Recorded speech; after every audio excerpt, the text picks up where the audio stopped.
आसंता 17 तारिख में प्रधानमंत्री नरेंद्र मोदी ओडिशा गस्तरे आसुथिबा बेले सरकारी ऑफिसर को छुट्टी बातिल करा जायछि।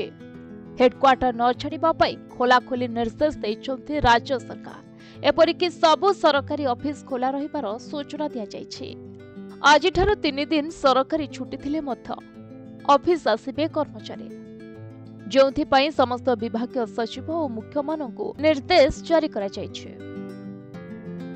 राज्य साधारण प्रशासन विभागर अतिरिक्त सचिव घासीराम मुर्मू समस्त विभागर सचिव और विभागीय मुख्य को चिठी लिखि सरकारी ऑफिसर मानकर हेडक्वार्टर रे अनुपस्थित रहिबा उपरे कटकणा जारी करिसथि।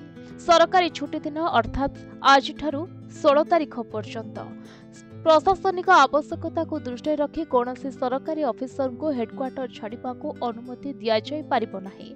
एने आवश्यक निर्देशनामा समस्त ऑफिसर मानक जारी करिबा पई साधारण प्रशासन विभाग परामर्श दैछि। तेबे आज होउछि सेप्टेम्बर 14 तारिख अर्थात मासर द्वितीय शनिवार। आसंताकाली रविवार एवं 16 तारिख रे मोहम्मद जयंती, तेणु एही 3 दिन सरकारी छुट्टी थिला, किंतु वर्तमान एबे समस्त सरकारी छुट्टी को बातिल करा जायछि। खबर अनुसार प्रधानमंत्री मोदी आसंता 16 तारिख में ओडिशा गस्तरे आसे भुवनेश्वर जनता मैदान में विशाल जनसभा को संबोधित करेंगे। यह सहित बीजेपी सरकार महत्वाकांक्षी सुभद्रा योजना को मध्य लोकार्पण करिबार कार्यक्रम रही। प्रधानमंत्री कार्यक्रम को सफल करिबा पई उभय संगठन और सरकारी स्तर में शासक बीजेपी योजना करिछि। ब्यूरो रिपोर्ट, प्रतिदिन टीवी।